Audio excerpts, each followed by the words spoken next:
तमिलनाडु का आदमी उड़ीसा में ना चलतो तो झारखंड का आदमी बोका है, राजस्थान का संजय सेठ चलतो है। बीजेपी झारखंड की जनता को इनका दोहरी नीति जानना चाहिए। जो बीजेपी के भक्त हैं,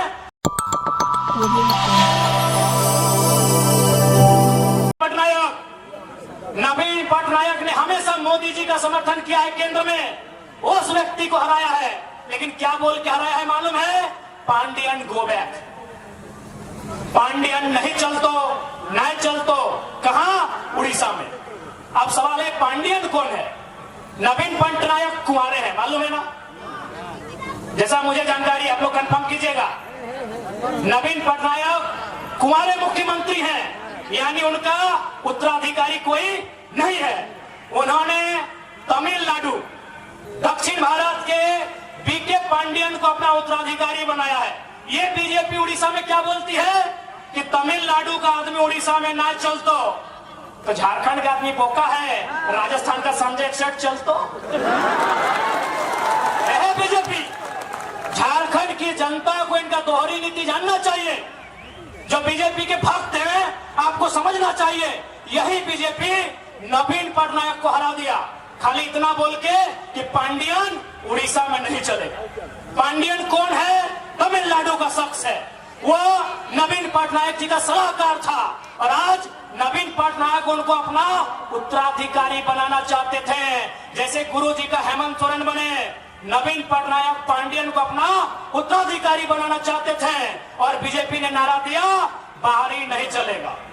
तो जब उड़ीसा में बाहरी नहीं चलेगा तो झारखंड अली बाबा का ढाबा है या छत्तीसगढ़ का सीएम कहे चलेगा? यहाँ माननीय रघुवर दास कहे सीएम बने? ये बीजेपी से सवाल होना चाहिए। यही बीजेपी उड़ीसा में क्या कहती है? Pandian go back. पांडियन उड़ीसा में नहीं चलेगा। पांडियन दक्षिण भारत का है। पांडियन आएगा तो उड़ीसा की संस्कृति पे असर पड़ेगा, उड़ीसा की सभ्यता पे असर पड़ेगा, उड़ीसा की भाषा पे असर पड़ेगा। तो हम भी कहते हैं बीजेपी वालों से, अगर संजय सेठ आएंगे, अगर पीडी राम आएंगे, अगर जयंत सिन्हा आएंगे, अगर राज सिन्हा आएंगे, अगर बिरंची नारायण आएंगे तो झारखंड की भाषा, झारखंड की सभ्यता पे असर पड़ेगा, असर पड़ेगा झारखंड की परंपरा पे। इसलिए माननीय हेमंत बिस्वा जी, मैं ये संदेश आप तक देना चाहूंगा। मैं तारीफ करूंगा आपकी, आप बहुत कुशल राजनेता है, आप बहुत ही माहिर खिलाड़ी हैं राजनीति के। आपने लोबिन हेमराम जो कहते थे कि जब तक गुरु जी जिंदा है गर्दन कटा देंगे लेकिन जेएमएम से नाता नहीं तोड़ेंगे, आपने उस शख्स को फोड़ा है, आपकी तारीफ है। लेकिन सवाल है कि उड़ीसा में आपकी बीजेपी नारा लगाती है पांडियन गो बैक, तो झारखंड में संजय सेठ का वेलकम क्यों? झारखंड में संजय सेठ का वेलकम क्यों? झारखंड में संजय सेठ राज्य मंत्री केंद्र में क्यों? ये झारखंड की जनता भारतीय जनता पार्टी से सवाल पूछती है। मैंने हम लोग मौका है, हम लोग बेवकूफ है, हम लोग को जानते ही नहीं है, इसलिए सावधान रहिए। जेएमएम कांग्रेस के गठबंधन से भी और बीजेपी आजसू के गठबंधन से भी सावधान रहिए। एक निक केवल अपन केवल लूटिया खातिर झारखंड में अपनी सरकार बनने का काम करो। और हम तारीफ तो आपकी ये भी करेंगे विश्वास जी कि आप इतने माहिर खिलाड़ी हैं। अभी हमारी देवंती दी कह रही थी कि अभी एक नवजात पार्टी, बिल्कुल अभी हम लोग नवजात पार्टी है और उस पर आपकी नजर है। मीडिया वालों से बहुत अच्छा मीटिंग कर रहे हैं, पैकेज भी अच्छा दे रहे हैं, बहुत माहिर खिलाड़ी है माननीय विश्वास जी। आपकी इस कुशलता का हम तारीफ करते हैं। आप इतने माहिर खिलाड़ी हैं कि एक नवजात पार्टी जयराम महतो के नेतृत्व में झारखंड लोकतांत्रिक क्रांतिकारी मोर्चा के खिलाफ भी आप बहुत साजिश कर रहे हैं। चलिए स्वागत है, आपकी साजिश हमें कमजोर नहीं करेगी, दुगना मजबूत बना के हमें सामने लाएगी। अब तो कमाल का आपने पैकेज दिया है भाई, ये जो सोशल मीडिया है कमाल का पैकेज दिया है। आदरणीय प्रभारी महोदय, आपकी कुशल रणनीति की तारीफ करनी होगी, लेकिन याद रखिएगा आप झारखंड के लोग आपसे सवाल करेंगे, उड़ीसा में पांडियन गो बैक, झारखंड में संजय सेठ का वेलकम कैसे, इसका आपको उत्तर देना होगा प्रभारी महोदय। इन लोग केवल झारखंड को बेवकूफ समझ लिया है कि झारखंड को कुछ नहीं आता। सही में हम लोग इस बात को मानना भी होगा कि हम लोग थोड़ा सा कभी कभी बेवकूफी वाला काम भी करते हैं। आज तोने के बतरत जायो, अभी झारखंड के नौजवान, झारखंड के पढ़ल लिखल, झारखंड के शिक्षित, झारखंड के समझदार, अगर कोई भी नौजवान के पूछल जाए वो बोल तो JPSC, CGL, clerk, teacher, TET, JTET की बात कर दो। लेकिन आपको मालूम है पैसा कहां है? पैसा एजेंसी में है, पैसा ठेकेदारी में है। आज तक आपका ध्यान नहीं गया। बड़ा बात बताने आए हैं। उदाहरण लेते हैं, आपके पंचायत से उदाहरण लेते हैं, पंचायत भवन से उदाहरण लेते हैं। झारखंड में लगभग 4,500 पंचायत भवन है। पंचायत भवन में जो बल्ब लगता है ना, जो पेंटिंग होता है ना दरवाजे का, खिड़की का, वो एजेंसी ठेका लेती है। और एक भी एजेंसी झारखंड की नहीं है। आपका ध्यान वहां है ही नहीं। अरे जिस दिन झारखंड में ये नियम बनेगा कि जमीनदाता को मालिकियत का अधिकार मिलेगा, कोयला के खदानों में, उद्योग में, तमाम जमीनदाताओं को जिस दिन झारखंड में व्यवस्था होगी कि आपको मालिकाना हक मिलेगा, अरे बीडीओ, सीओ और दरोगा की नौकरी आपको मामूली लगेगी, मामूली लगेगी। हम लोग एक बड़ा विजन के साथ राज्य में आए हैं। चलिए ठीक है, हम बीडीओ की सैलरी क्या है, चलिए गुना भाग करते हैं। क्या सैलरी है बीडीओ की? 50,000, 50,000, 12/5 यानी 6 लाख, सालाना 6 लाख ना, सालाना 6 लाख। एक बीडीओ कितना दिन नौकरी करेगा? 30 साल। एक साल में 6 लाख, 30 साल को गुना कीजिए, कितना?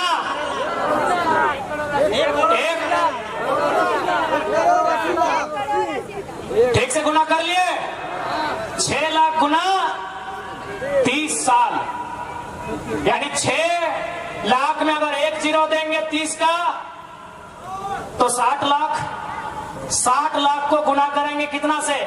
3 से। गुना कर लीजिए, 60 लाख, 60 लाख, 1 करोड़ 20 लाख, 1 करोड़ 80 लाख। यानी एक पीडीओ का जिंदगी भर का महीना कितना हुआ? 1 करोड़ 80 लाख। आपके आसपास जितना ठेकेदार है, जितना मां Lakshmi Enterprises, Krishna Enterprises, Ram Lakhan Enterprises, Rahim Enterprises, जितना भी इंटरप्राइजेज है, जितना भी आउटसोर्सिंग एजेंसी है, जितना कंपनी है, बताइए उनका तनख्वाह कितना? अरे एक टेंडर में उन लोग अगर 10 लाख बचाया तो सोच लीजिए कितना तनख्वाह होगा। यानी झारखंड के लोग कभी दूर तक सोचे ही नहीं है। उनको लगता है बीडीओ का नौकरी बहुत बड़ा है, उनको लगता है सीओ का नौकरी बहुत बड़ा है, उनको लगता है सीजीएल का नौकरी बहुत बड़ा है। लेकिन आप जानिए, आप जो एक बल्ब लगा रहे हैं ना सरकारी दफ्तर में, एजेंसी के माध्यम से लग रहा है। अगर कलम जा रहा है ना तो एजेंसी के माध्यम से जा रहा है। अगर आप बेडशीट बदल रहे हैं ना तो एजेंसी के माध्यम से जा रहा है। जा रहा है कि नहीं? अरे उतना तो छोड़िए, अब स्कूल में प्रिंसिपल सरकारी होता है, फिजिक्स का मास्टर सरकारी होता है, मैथ का मास्टर सरकारी होता है, लेकिन टीटी, आईटी और स्पोर्ट टीचर एजेंसी से जाता है। सही बात है। झारखंड के लोग कभी सोचे ही नहीं इतना। पढ़ा लिखा युवा है, समझा रहे हैं, समझिए। फिजिक्स का टीचर सरकारी होता है, केमिस्ट्री का टीचर सरकारी होता है, खेलने वाला टीचर अभी सरकारी नहीं होता है। आईटी एवं सब्जेक्ट आया है, भान लोग आईटी है आपका, आईटी का टीचर सरकारी नहीं होता है। एगो टीटी सब्जेक्ट आया है, टीटी का टीचर सरकारी नहीं होता है, गार्डनर सरकारी नहीं होता है, वॉचमैन सरकारी नहीं होता है, गेटमैन सरकारी नहीं होता है। कितना कितना लगा है सोच लीजिए। एजेंसी कौन लेती है? एजेंसी। इसलिए अगर हम लोग सरकार में आए तो बीडीओ सीओ का नौकरी में नहीं, एजेंसी में भी झारखंडी को भरेंगे। एजेंसी भी झारखंडी का होगा, ठेकेदारी भी झारखंडी का होगा। आप असल में आप अपने दिमाग को वहां तक डेवलपमेंट ही नहीं किए। आप अपने दिमाग को वहां तक डेवलप ही नहीं किए हैं। आपने वहां तक सोचा ही नहीं है कि झारखंड लूट कहां रहा है। आप कहीं चले जाइए, कोई भी सरकारी भवन, चाहे वो पंचायत भवन है, चाहे स्वास्थ्य केंद्र है, चाहे उप स्वास्थ्य केंद्र है, चाहे प्रखंड कार्यालय है, यहाँ पीडीओ सीओ सरकारी है, ऑपरेटर सरकारी नहीं है भैया। सही बोला। यही यहाँ जाइए, पीडीओ सरकारी है, सीओ सरकारी है, बीओ सरकारी है, बीएओ सरकारी है, यहाँ 30 को 32 को अधिकारी है, वो सरकारी है। लेकिन बाकी जितना है वो एजेंसी से जाता है, आउटसोर्सिंग से जाता है, और वो आउटसोर्सिंग झारखंडी का नहीं है, हैदराबादी, गुजराती, इलाहाबादी है। यहां लूटा जा रहा है झारखंड को। और मुख्यमंत्री का घोषणा पत्र पढ़िएगा, वहां इन्होंने कहा था कि 25 करोड़ तक का टेंडर। माननीय मुख्यमंत्री हेमंत सोरेन जी ने स्टेटमेंट दिया था, बकायदा लिखा था अपने कागज में कि 25 करोड़ तक का टेंडर एसटी, एससी, ओबीसी आरक्षण के साथ देंगे, झारखंड को देंगे। नौकरी कितना एक टाइम में, अगर जेपीएससी का बहाली निकलता है तो एक टाइम में कितना निकलता है? 250। एक टाइम में 250 भी कितना? 5 साल के बाद, 6 साल के बाद। एजेंसी नहीं करने से भी 10,000 हमको लगता है कम है, उससे कई हजार है। 10,000 से ज्यादा एजेंसी है, और हमको लगता है 99% गैर झारखंडी। आप कहीं चले जाइए, आप कहीं चले जाइए, जो सरकारी भवन है, चाहे वो पंचायत भवन है, चाहे कोई स्वास्थ्य केंद्र है, चाहे प्रखंड कार्यालय है, चाहे जिला कार्यालय है, चाहे जज का ऑफिस है, जज का ऑफिस में पीपी सरकारी होता है, लेकिन बाकी जो इधर उधर रहता है वो आउटसोर्सिंग कंपनियां देती है। ये बहुत बड़ा विषय है, लेकिन झारखंड का कभी ध्यान ही नहीं गया है। यही तो सेटिंग होता है, यही तो सेटिंग होता है। पैसा तो यहाँ है, पैसा यहाँ है। सरकारी नौकरी में उतना पैसा नहीं है जितना यहाँ ठेकेदारी में, आउटसोर्सिंग में, एजेंसी में है। बताइए वहां कितने झारखंडी है? इसी भीड़ में बताइए कितने लोग एजेंसी के ओनर हैं? कोई नहीं। इस भीड़ में कितने लोग एजेंसी के ओनर है?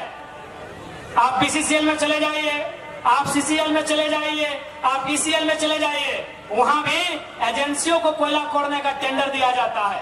कहीं संजय उद्योग है, कहीं खेमका है, कहीं आनंदिता है, कहीं त्रिवेणी है कि नहीं? एक भी एजेंसी झारखंड की नहीं है। तो झारखंड क्या झालमुड़ी बेचने के लिए, क्या झारखंड कच्चा बादाम बेचने के लिए हमने लिया है? बताइए दीदी लोग। इसलिए आज आपको भी सोचना होगा, क्योंकि आपको भी पॉलिटिक्स को समझना होगा, आपको राजनीति को समझना होगा कि राजनीति क्या है, झारखंड राज्य मिला कैसे है। आपके बाप दादाओं ने संघर्ष किया है, आपके बाप दादाओं ने गोली खाया है, तब जाके झारखंड राज्य मिला है। इसी रोड में अभी जो हम लोग टाटी सिलवे के रोड में आए हैं, हमको लगता है नहीं तो 4 या 5 झारखंड आंदोलनकारियों की प्रतिमा है कि नहीं? एक रोड में 4 को 5 को आंदोलनकारी है, तो ऐसा ऐसा रोड 1000 को है। यानी कितना लोग जान दिया है, कितना लोग बलिदान दिया है, कितनी माओं का गोद उजड़ा है, कितनी पत्नियों का मांग का सिंदूर उजड़ा है, तब हमें झारखंड मिला है। और झारखंड अगर संजय सेठ चलाएगा तो तकलीफ भी होगा और गुस्सा भी आएगा, तकलीफ भी होगा और गुस्सा भी आएगा। क्या गलत बोल रहे हैं? इसलिए जिनको मेरा भाषण कड़वा लगता है, ज्यादा नहीं 6 महीना घूमिएगा गांव गांव, 6 महीना घूमिएगा टोला मोहल्ला, तब आपको मालूम चलेगा क्या अन्याय हुआ है हमारे साथ। आज बगल में केतल सूद का डैम है, कितना गांव उजड़ा होगा? 30-40। वहां जो काम कर रहे हैं वो कहां के हैं? ये कौन सा व्यवस्था है? गांव हमारा, खेत हमारा, खलिहान हमारा, और आज हम कटोरी लेके भीख मांग रहे हैं। यही उषा मार्टिन यूनिवर्सिटी है, उषा मार्टिन फैक्ट्री है, यही मेगा फूड है, और यही बाबा रामदेव का ढोंगी चरित्र भी है। ठीक है, बाबा है तो हम क्या करेंगे? 1 रुपया डिसमिल जमीन खरीदा जाता है? सुनिए झारखंड वासियों, मैं एक कड़ा बात आपसे बोल रहा हूं, शायद आपको बुरा लगे, भगवान भी अगर जमीन मांगे तो मत दीजिएगा।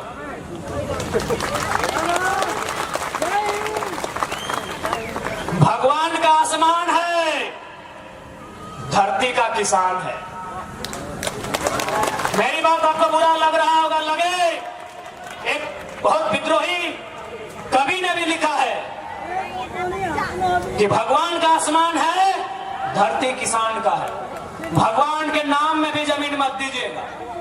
कांके में गौशाला को 108 एकड़ जमीन दिया था, उन्होंने दे दिया डीएवी को। ले दे के आपका जमीन पूंजीपति को जाएगा और आपको भीख मांगना होगा। कोई अगर भगवान के नाम में भी जमीन मांगे मत दीजिएगा। भगवान अगर डायरेक्ट मांगे तब सोचिएगा।